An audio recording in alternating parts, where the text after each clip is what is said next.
Salut și bine te regăsesc! Zilele trecute mi-am cumpărat câteva plante la ghiveci.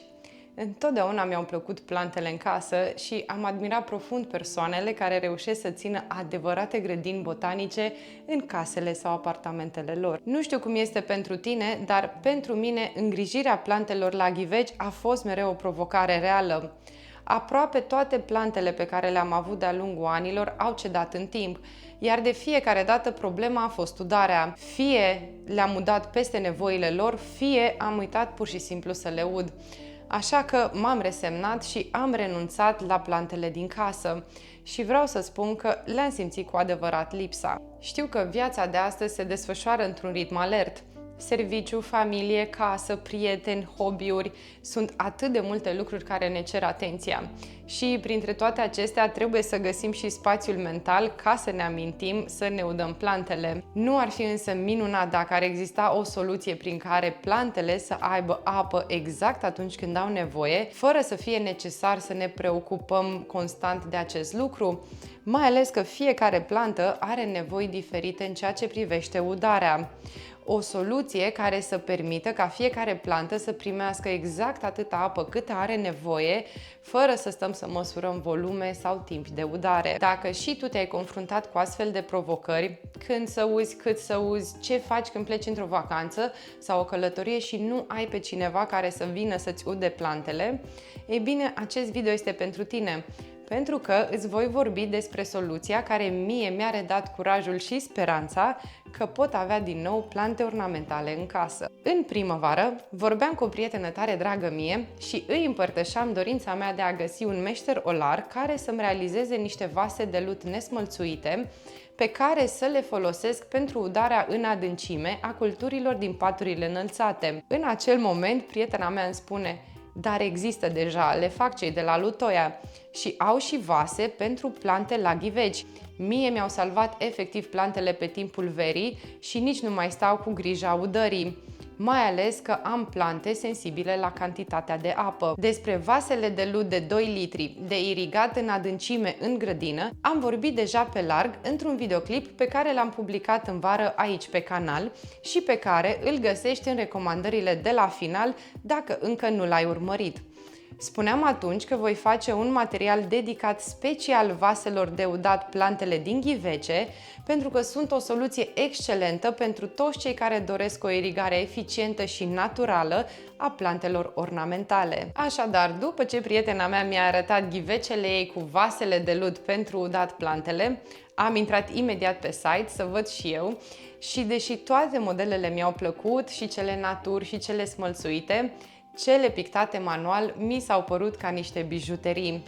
Nu ai doar o soluție de udare eficientă a plantelor din ghiveci, ci și o decorațiune frumoasă, estetică, ce va atrage privirile oricui. Însă, și cele natur au farmecul lor aparte, căci pot reprezenta o pânză pe care copiii să-și lase amprenta și să-și pună imaginația la cale, urmând a se transforma în ani într-un obiect de suflet pentru amprenta pe care o poartă. Aceste vase pot foarte bine să reprezinte cadoul ideal pentru iubitorii de plante, mai ales că atât cele natur cât și cele smălțuite se pot personaliza cu ușurință cu ajutorul unui artist priceput. Și acum că am acoperit partea estetică, haideți să vorbim și despre partea practică.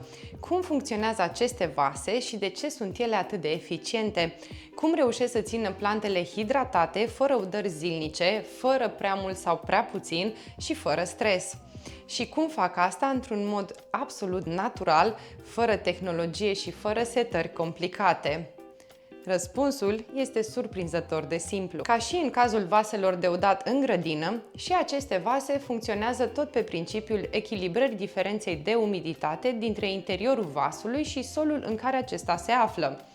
Ce înseamnă asta? Înseamnă că atunci când vasul este plin cu apă și solul din ghiveci este lipsit de umiditate, apa din vas va fi trasă în exterior prin porii vasului de lut. Pentru ca acest transfer să aibă loc, este foarte important ca arderea vasului să se realizeze controlat la o temperatură între 900 și 1000 de grade, pentru ca această porozitate să aibă eficiență maximă și pereții vasului să permită apei să se strecoare încet prin micropori. Apa difuzează lent prin pereții vasului, ghidată de capilaritate și de diferența de umiditate dintre interiorul vasului și solul din jur. Acest transfer are loc pentru că în interior este un exces de apă, iar solul uscat din jur o atrage. Și dacă în grădină solul are mai multe posibilități de a primi apă, de la ploaie, de la condensul din timpul nopții, ghivecele sunt sisteme închise ce nu au altă sursă de apă decât cea pe care le oferim noi. Mai mult, cantitatea de sol fiind redusă, chiar și în ghivecele mai mari, pierderea umidității prin evaporare este mult accelerată. Astfel, atunci când solul din ghivece începe să se usuce, vasul cedează apă. Când solul este suficient de umed, transferul se oprește în mod natural și astfel ghiveciul nu se poate suprauda. Acum, haideți să vedem de ce avem două variante de vase de irigat și cum le utilizăm pe fiecare în parte. Varianta Natur, complet nesmălțuită, este potrivită atunci când avem ghivece mai mari și este necesară o suprafață mai mare prin care să aibă loc difuzia apei din vas în pământ. Pe acestea este recomandat să le îngropăm mai adânc în pământul din ghiveci, lăsând la suprafață 1, maxim 2 cm din vas. Dacă avem o plantă mai mare iubitoare de apă, atunci putem pune 2 sau chiar 3 vase în jurul ei. Bineînțeles, putem utiliza aceste vase și pentru ghivece mai mici, însă în aceste cazuri se va îngropa doar prima treime din vas, așa cum veți vedea că voi face și eu. În cazul ghivecelor foarte mari, putem să folosim direct vasele de udat de 2 litri pentru a acoperi necesarul de apă. Vasele parțial smălțuite, cum este acesta, se vor preta la ghivecele mai mici, iar la ele doar vârful nesmălțuit va fi introdus în pământ. Smalțul din partea superioară va acționa ca o barieră împotriva trecerii apei, deci schimbul va avea loc doar prin partea inferioară a vasului, unde lutul a rămas natur. Și pentru că adesea plantele la ghiveci au și un rol estetic și ornamental, adăugarea vasului de udat va aduce un plus de frumusețe. Se pot alege culori contrastante, cum ar fi pentru o plantă ce are flori roșii un vas alb sau pentru o plantă cu flori galbene un vas vernil. Acum, hai să-ți arăt cum transplantez plantele din ghivecele în care au venit în noile lor locuințe și cum așez vasele de udat de la Lutoia.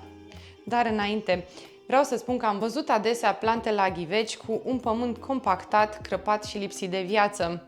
Ca și plantele din grădină, și plantele din ghivece au nevoie de suportul microorganismelor benefice pentru a se dezvolta armonios și pentru a fi sănătoase. Doar pentru că sunt la ghiveci nu înseamnă că nu le putem oferi plantelor ornamentale un ecosistem viu în care să se dezvolte, fără să utilizăm soluții și fertilizatori chimici. Astfel, pentru noile ghivece, am să realizez un amestec de pământ de flori cu vermicompost și turbă de cocos. Pământul este baza structural biologică, vermicompostul are rolul de a aduce microbiologie benefică în substratul de creștere, iar turba de cocos are rolul de a păstra substratul aerat și de a oferi hrană pe termen lung microorganismelor din vermicompost. Pentru o inoculare suplimentară, am să hidratez turba de cocos cu apă în care am să dizolv 30 de ml de M activ. Astfel, mă asigur că le ofer acestor minunății de plante cel mai bun start în noul mediu de creștere.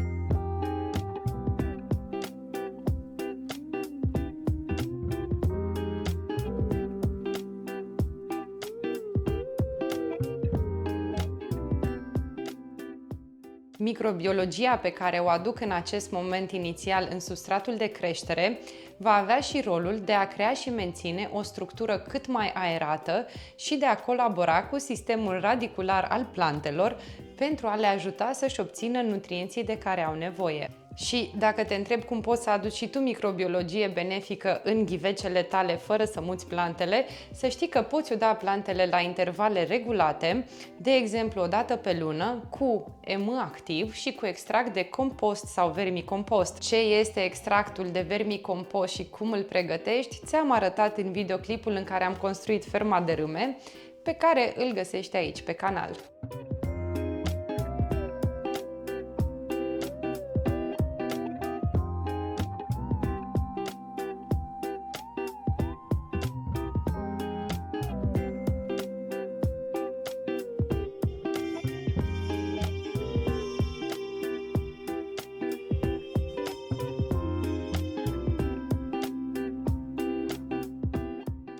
Acum că am pregătit amestecul pentru substrat, am să umplu fiecare ghiveci nou cu acest amestec.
Plantele mele se află în noile ghivece. Am așezat inclusiv vasele de udat de la Lutoia.